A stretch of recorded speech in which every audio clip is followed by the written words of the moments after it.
Welcome to Disruptive Successor, a show for next generation leaders in family businesses and entrepreneurs who want to disrupt the status quo and take their existing business to a whole new level. We all know that what got us here isn't going to get us there. This show will provide inspiration, advice, and resources to help you create massive impact.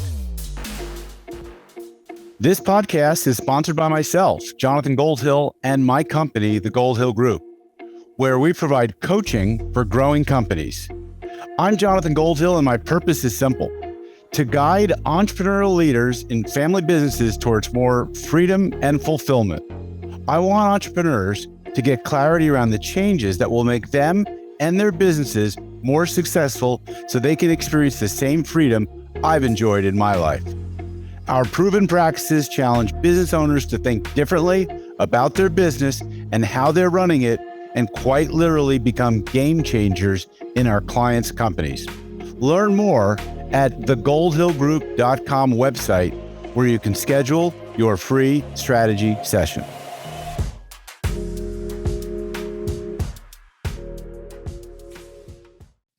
Hi, it's Jonathan Goldhill, and welcome back to another episode of the Disruptive Successor Show. Robert Jordan is my guest today. He's a self-described classic entrepreneur. His journey started in graduate school when he launched a magazine business and dropped out of school to run it. He's been an Inc. magazine 500 fastest growing business owner and shareholder. He's been involved in 3 IPOs, and he chose the first CEO of Yahoo to be his mentor.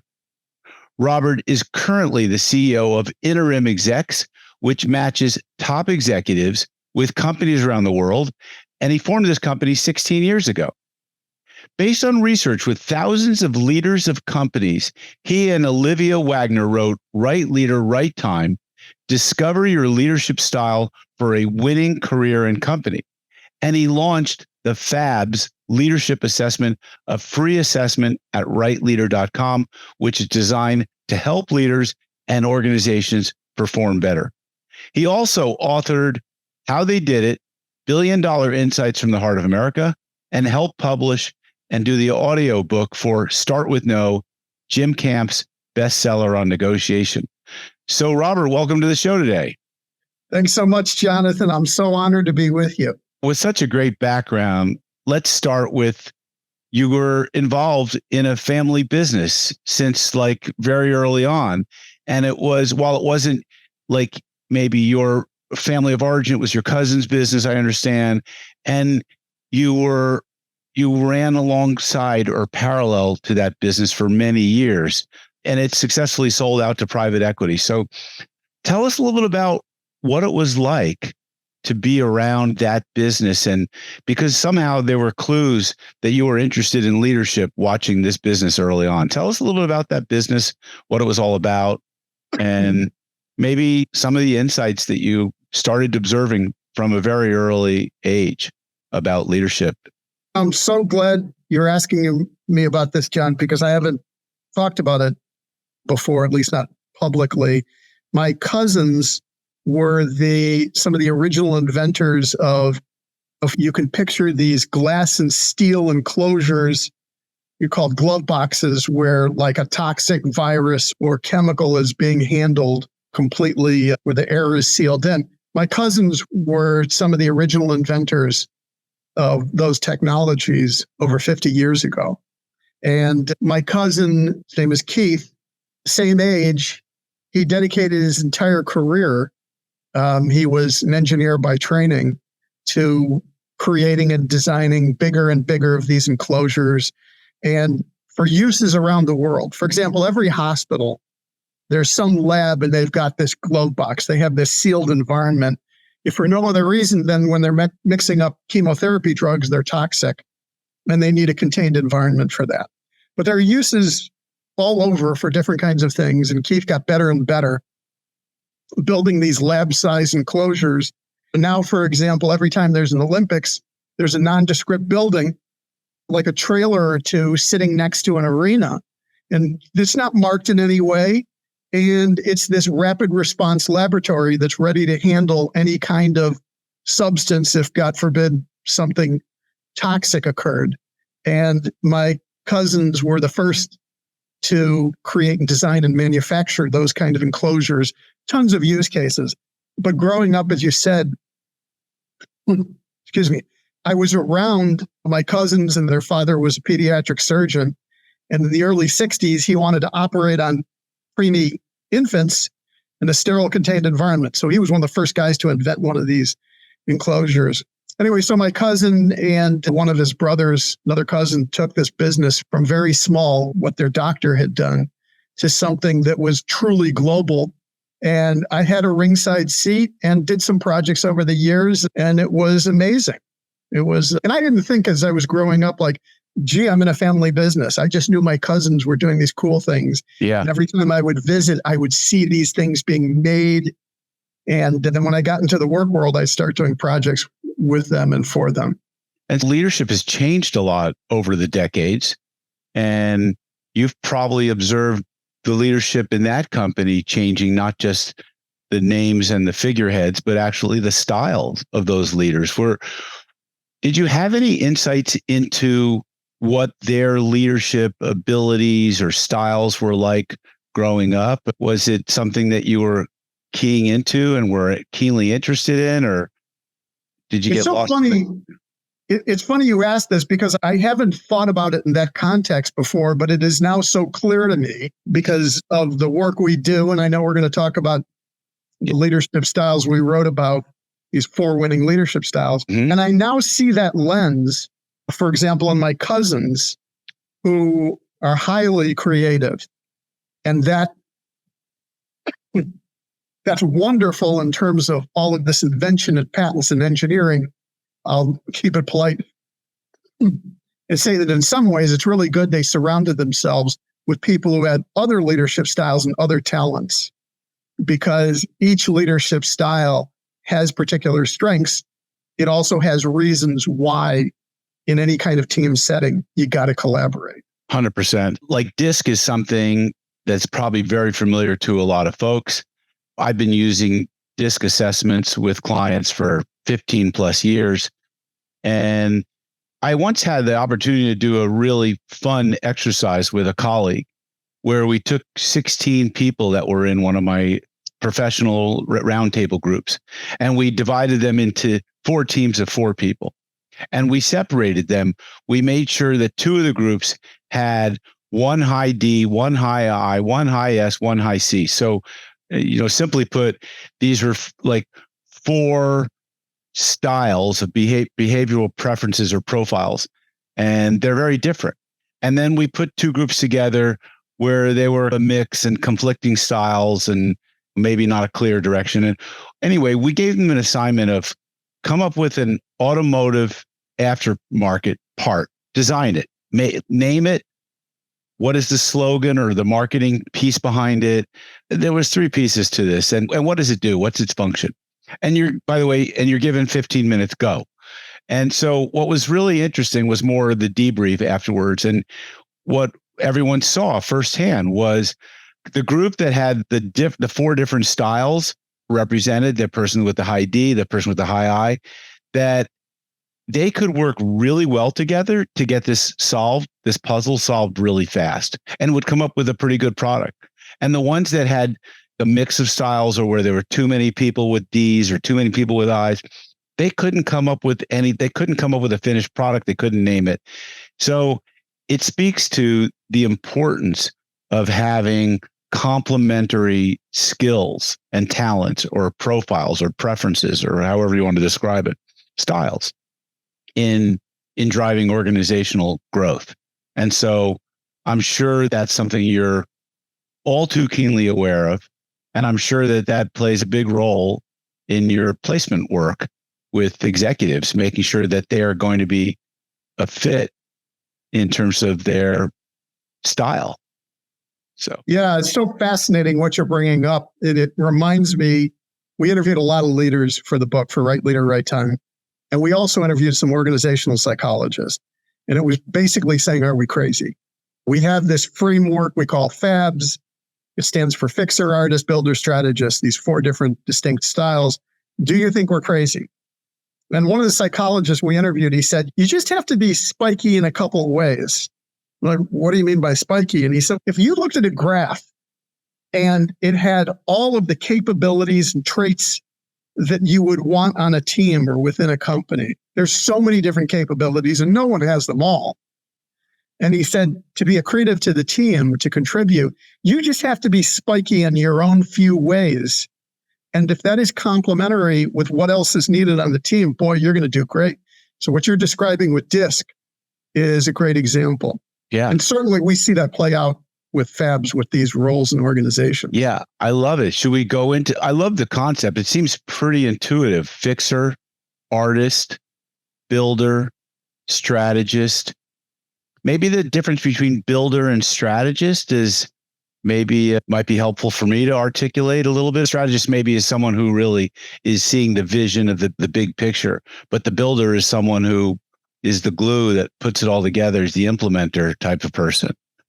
Yeah. I'll go through, if you want, I'll go through really quick on the four. Yeah. Fix is the energy that needs to run into the burning building.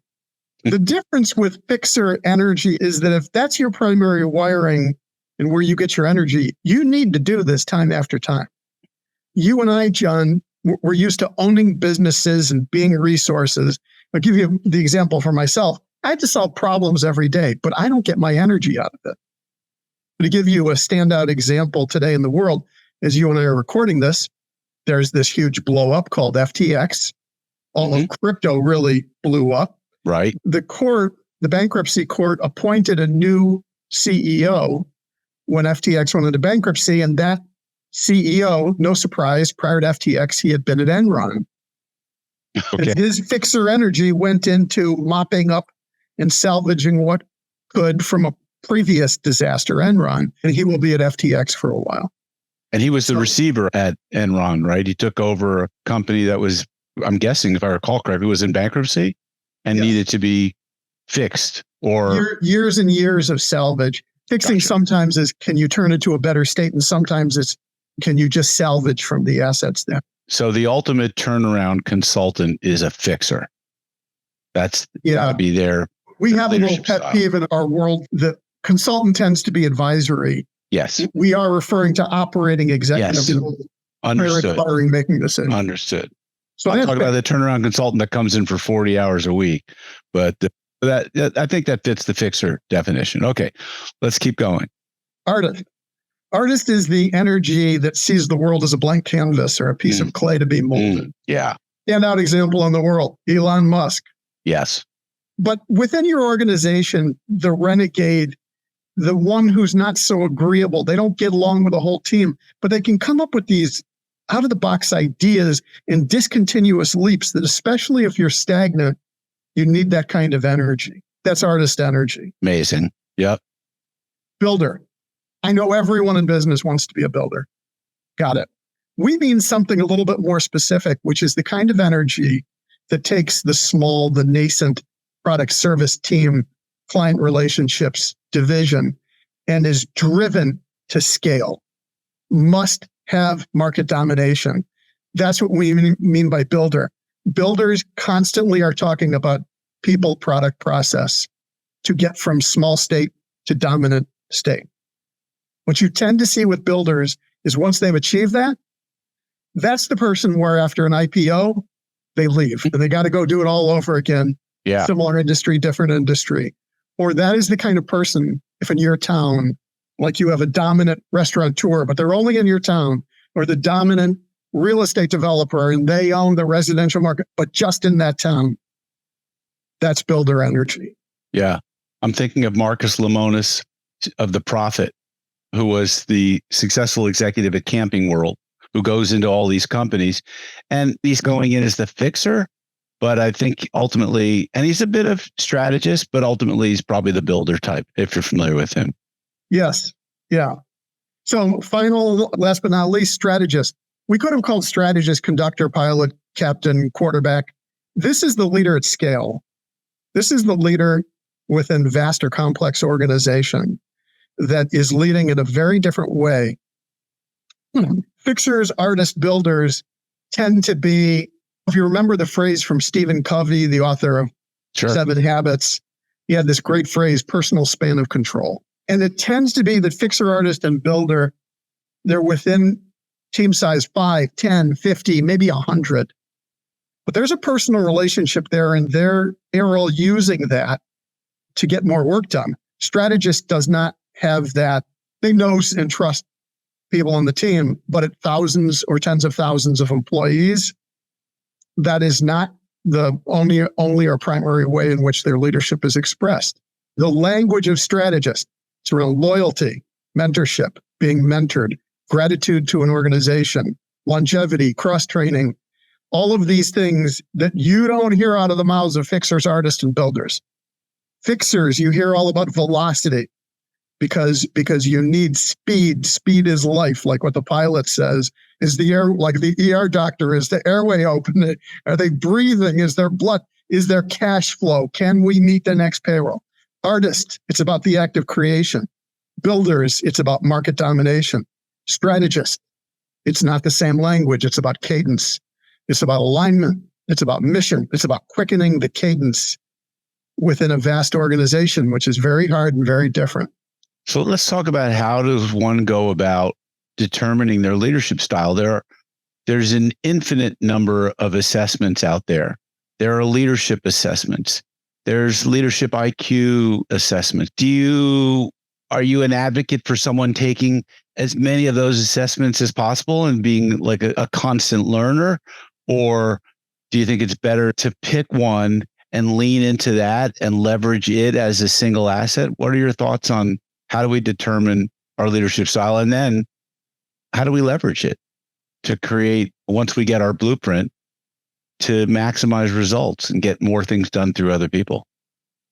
I think it's a great question. It's interesting because we interviewed a lot of leaders for the book. We've had 7,000 executives show up on our proverbial doorstep at InterimExecs over the past decade.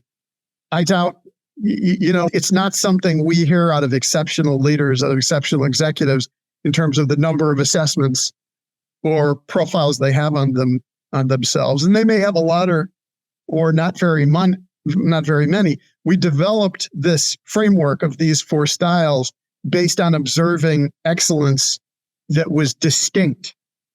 And the flip side of this, John, is that the vast majority of executives who've shown up with us, their careers are okay, but you wouldn't describe their leadership journeys and say, oh my God, this is amazing. And if we had to rack it up, if we had to attribute that to one thing, it would be attempting to be all things to all people. Yeah. And if you point that out to these good folks, they would, of course, deny it. But the results speak for themselves in terms of the difference between what is average or mediocre versus what is outstanding and exceptional. And among exceptional, you tend to see doubling down. You tend to see far more focus on the strong suit, a dominant style or a dominant in the secondary that just becomes so loud throughout someone's career. So John Ray, for example, the CEO at FTX, there's a career direction that becomes more and more confident, successful, and is just going in this one direction in his case in terms of fixing what is broken. That's where we're going with this. It's not the sense that anybody particularly has to take any assessment on ourselves. We did this. It's a quick 3-minute assessment to help someone in terms of self-discovery. Selfishly, I'll tell you, we did it because we want to put science around this. So even in thousands of case studies, if you will, interviews, it's still only anecdotal.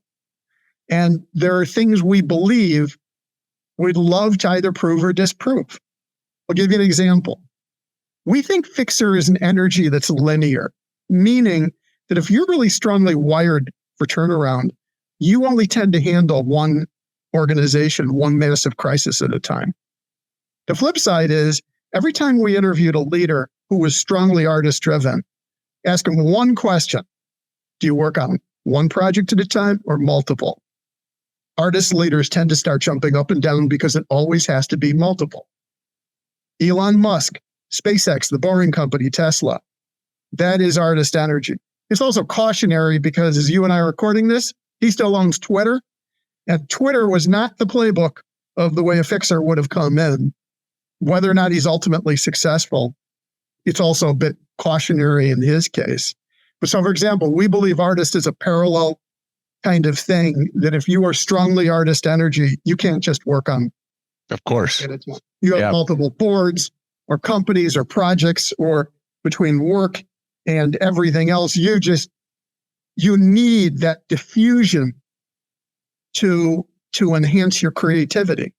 Right. So these are things we say, I think we're right. We could be wrong. And this is part of why we launched the assessment, is in a way we're asking for help. Okay. I think it's interesting. People take this assessment, the last question they see, they get a result, and then it says, did we get it right or wrong? Do you think this corresponds to you? The last question is yes, no. That's interesting. Okay, let's do a little quiz show style. I'm going to name the leader, and you tell me the style, and I'll see if I agree with you. Okay, so let's start with Jack Welch. Strategist by far. Okay. Oh my God. Because he was so internally focused. I haven't read everything from him, but one autobiography. He didn't even get his energy out of meeting with customers. Your classic builder, that would make their head explode. No. His gratitude and focus on the organization. A classic example of strategist, like Fred Smith. Interesting. Okay, Bill Gates. Oh, but do you agree or disagree? So I was thinking Jack Welch was maybe a builder. He led with strategy, and I think, but to me, it was all about putting the right people in the right seats with him and evaluating people and lopping off the bottom 10% if they weren't high performers. So I thought of him as builder but I could see strategy. You see, but I admitted earlier that the distinction between the two is it's a little fine. Okay, so let's go. The word strategy, all leaders employ strategy. Correct. We're referring more to this conductor, captain of the ship. Then he's definitely a strategist. Okay, Bill Gates, early days of Microsoft. Bill Gates is an interesting example of, I think some people wonder am I going to go through all of these in my career? Mm-hmm. Oh, okay. I'm an example of a strong artist energy, and that's just the way I'm wired, for better or worse. Some people are incredibly successful, like Fred Smith or Bill Gates. We can compare the two. Fred Smith wrote a paper, right, in college, overnight delivery. It's famous. Yeah. It's the act of an artist. Yeah. Yeah. Bill Gates. Which you got a C for, by the way. Everyone knows that story, right? Yeah. And then you want fixer energy. Fred Smith couldn't make payroll. He goes to Vegas. He's been recorded many times saying he won the payroll. If that's not fixer energy, what is in a crisis? Bill Gates, he starts out and he was coding, and genius level coding with Paul Allen. And it's interesting because if he just would have put blinders on and that would have been it, we never would have heard of Bill Gates. But that was builder energy, right? Yeah. He moved to very strong builder energy because when, for example, you think of negotiating with IBM to keep the rights to DOS. Right. IBM never would have done that had there been a real PC industry at the time to realize what they were giving away.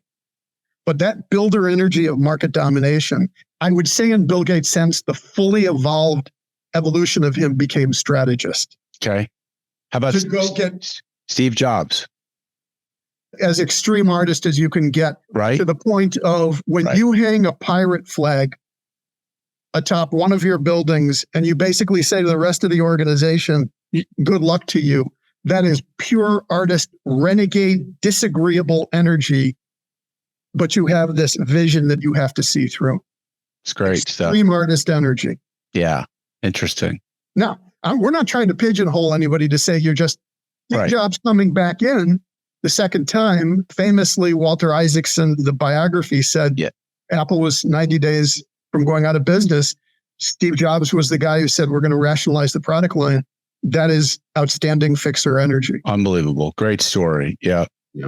So important for people to take stock of their leadership style. We were talking earlier today about really recognizing what's your unique abilities, to quote from a page out of Dan Sullivan's Strategic Coach, or what is your zone of genius, and how do you live more in that space so that you're not doing the work that someone else could do maybe 80% as well, and gets you in your zones of excellence and zones of genius. And I find as a coach, that one of the biggest challenges is getting people first to really identify what their zones of genius or unique abilities are, and then to hold them accountable to stay in that zone.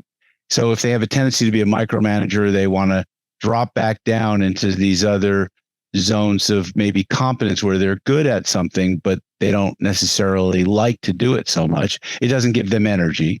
And yet, because they're a little bit controlling, micromanager type, they spend too much time in that zone and they don't relinquish the seat. So it's so important, I think, just to really recognize if you're in your fixer, artist, builder, or strategist energy, is to get to fully embrace that, to lean into it like an obsession almost, and to surround yourself by complementing styles. So yes, you're 100%. The phrase we were fond of using in the book is that exceptional leaders reject more of what is not for their highest and best use. And the reason I'm a huge fan of Dan Sullivan, I've been in strategic coach 20 plus years. There is this non-entrepreneurial world, especially you see in Strategist, which is around mentorship and loyalty and gratitude. And these things that don't necessarily maximize we think on unique ability, which is, I'm grateful for the concept because I am your classic entrepreneur. But in a lot of organizations of size, there's something that's a little more sacrificial going on. But so our point in terms of having observed all of these incredible leaders is there is a highest and best use that they're striving for. It is so easy to say and so hard to do for someone early on in their career to say, oh, great leaders reject more of what's not for their highest and best use. Here you are with your first or second job. You need the money. You need the job. Your family's counting on you. Your friends, you have to do this. What are you rejecting? But the flip side is that as you go through your career or you observe your parents or your friends going through career, you see this trajectory that becomes more and more intentional and confidence building the further you go along. And that's what we're trying to get at. Because the more confident you become, the more you can double down within your own particular style, which is unique. And that the other thing exceptional leaders do is they tend to collaborate better. So everyone says, oh, we're going to collaborate on our team, blah, blah, blah. If you're not all that secure, you're really trying to be all things to all people, you're not going to be a great collaborator. It's guaranteed. Yeah. Because to give somebody else the limelight and really let them shine, that's very threatening. In fact, you're secure in your own abilities. You're going to collaborate better because you can let somebody else on the team truly show their genius, and it's not going to be yours. And no two are going to be identical forms of style anyway. So if you're going to ask for help and you're in a leadership position, then first you have to be able to recognize your strengths and your weaknesses. And you have to lean into those strengths, and you have to trust those people around you who have strengths where you're not as strong. And I think that part of I remember starting my coaching career in 2004, and one of the first series of exercises we had was what we called facing reality. And it was really, and it came out of, I think it was Jim Collins, which is know your strengths, do a gut check, know what you're not as good at, and face the brutal facts of what I think that was his phrase, face the brutal facts of what you're really good at and what you're not so good at. And I think this is where younger leaders struggle maybe to identify their strengths, or where older leaders who are more autocratic, more unwilling to let go of areas that they still think they're better than other people in. How do you lean on your team for support? What advice do you give to your clients, to people that you're putting into executive positions and having to provide that guidance to the individual? Well, that's a great question. The first is, on your team, are we all playing on the same side or with the same set of rules, which is to say, are we trying to become more authentic with each other, more genuine? Will that in fact advance our team? Because if that's the premise we're under, now the more that I know about my own genius, my own style, what drives me, what really I get my power from, and the things where I don't get my power. It's going to be better, not just for me selfishly, but better for everybody else in the team to know that. Because it's just, listen, Bob's wired as artist, and if you have this incredibly operational thing that doesn't play to him, don't give him the ball. As a team, we're all not going to do great if that's what we're going to do. And the flip side is that the more I know about you, John, the team, and to know where your genius is truly, why don't we give you the ball when we know you're just the best person on the team for this? So it has to start from some premise, which is we're seeking to become more genuine with each other. There's I know you've seen this in your coaching because there's so much good value in the world, for example, in vulnerability, which is getting at authenticity. Yeah, I think vulnerability is really important.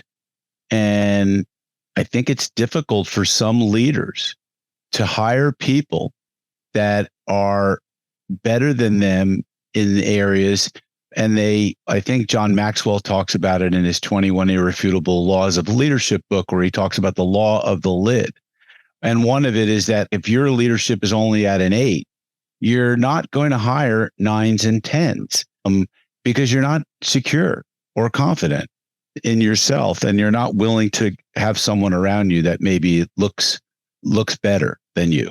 And these are, you're reminding me that prior 10 years ago, we did a book called How They Did It. It was a series of 45 interviews with champion company founders. And we didn't put in these Q&As, everyone would say, you got to hire better than yourself. And they're like, we're not putting that in because you all said it. But it was very interesting when you actually would dive into this. And to get into that book, you had to launch, grow, sell for $100 million, sell the company for $100 million, or go public at $300 million. So you really had to ring the bell here. And when you looked at the techniques that these successful entrepreneurs were using in terms of hiring, you have to say one of those things is they were A-level, they were hiring A-level. And it was interesting that they would say if the first 5 people in your core group, you could hire A's, well, now you've got a chance that each one of those is going to hire 5 A's. To your point, if you have an 8, they're not hiring 9s and 10s. Yeah. So a lot of my listeners are hopefully disruptive successors and are trying to develop. I love that phrase, by the way. Thank you very much. And so hopefully they're trying to upset the apple cart a little bit and understand that what got them here as a company and as a leadership style is not going to get them there. Things have changed with the generations. And what are your thoughts on when the CEO of the company that you're at, and maybe it's your father or your parent, and they've quit? So they're still there, but they've stopped driving. Growth has stalled. What are some thoughts that you could share, maybe a real-time scenario of actionable steps that companies could take and that these next generation leaders, these disruptive successors could take to ensure that business grows again? You're asking a key, brilliant question. I'm sure you pose this of your clients as well. I'm going to admit, at the beginning of my career, highly entrepreneurial, I didn't come from money. I thought, man, these friends who are in family companies, they have it so easy. The parents or grandparents already set it up. And what I have come to appreciate over the years is they had it harder. They did in a lot of cases, because when you're starting from scratch, you're at 0. And so, yeah, you could go up, but no one's looking at you otherwise. In a family business that was already established, you can go down. You can have all kinds of pressure on you. And the added pressure with family is they're your family. So you're never getting away from it. I'll tell you what I observed with my cousins, all brilliant in all the generations. And my cousin, same age as me, his father, a noted pediatric surgeon, just brilliant off the charts. He wasn't going to be the builder who was going to take it. And so his son was perfectly positioned. First of all, it was very slow because there was a loving relationship. So it was not as if it was something that was going to be overnight. The second thing was there had to be meaningful things for the dad to do. to understand that his son had to carry the ball because we were going to make a much bigger business, which he did. But the father, the patriarch, had some meaningful things to do. And they turned him on, and they weren't even necessarily, I'll give you one example, because they were manufacturing and they had facilities and they had to scale up. And the son was the really brilliant engineer. The dad was the surgeon, but he was also a very frugal negotiator. The dad's idea of, for example, you need to buy new forklift trucks. He would go around to auctions, and it was a fixation for him getting a great used forklift truck for next to nothing. And he got such a thrill out of doing that because he was still contributing to the growth of the business, but it was not like he was getting in the way of his son making decisions on new designs of these labs. And so there were a lot of ways in which they figured out how to continue to work together and not step on each other's toes. There were also a lot of ways where their collaboration was, I think, very important to them over the years, this light touch they had with each other in terms of touching base. It reminded me a little bit, you watch a doubles tennis tournament. And when you see a doubles team, John, I don't know if you've noticed this, but after every point, they reconnect. They touch rackets. They say something, there's a word or something. They don't ignore each other between the points. Champion doubles teams, there's something, there's an energy between the two of them that stays connected because they have to be staying connected. They have to, and so between the generations, he was really, I don't want to get emotional because my cousin passed away and it was, anyway, but they had this thing that they could keep staying connected, and it didn't have to be that everything was like a board meeting or a vital issue, but it turned into a really wonderful kind of partnership, even though the dad clearly was stepping back so his son could shine. Yeah. So what I understood is that the importance of handing the baton off in the passing of the generations and doing it intentionally, thoughtfully, that's really what matters in the end. It's good communication between the parent and the child, if it's adult child, whatever, that's part of what leadership is and part of what mentorship is. Hey, Robert, I want to, as we wrap up with you, I think I could sit here and I know you could talk about leadership for hours. It's a passion of yours. It's so great to see. I'm going to give a plug for your book. Again, it's called Right Leader, Right Time. Discover your leadership style for a winning career and company. And if people want to learn more about your company, InterimExecs, I assume they can find it on the web or on LinkedIn. Yes, exactly. Thanks, Jonathan. InterimExecs.com. Sounds good. Robert, thanks so much. Folks, if you're not working on developing your leadership, improving your capacity as a leader to lead with authenticity, with, the latest and best practices that leaders follow, then you ought to be listening and reading books, leader. You ought to be taking assessments such as the one on Robert's website, rightleader.com. And you ought to be working on developing this because leadership is not something you're born with. It's something you develop. And so, folks, you know the drill. If you like this show, if you got some benefit from it, share it with others, subscribe, and give us a good rating on your podcast application listening of choice. And stay tuned for future episodes. This podcast is sponsored by myself, Jonathan Goldhill, and my company, the Goldhill Group, where we provide coaching for growing companies.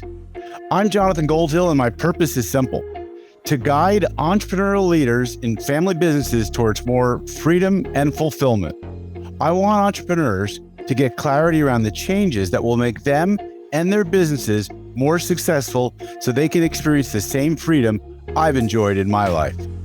Our proven practices challenge business owners to think differently about their business and how they're running it, and quite literally become game changers in our clients' companies. Learn more at thegoldhillgroup.com website, where you can schedule your free strategy session.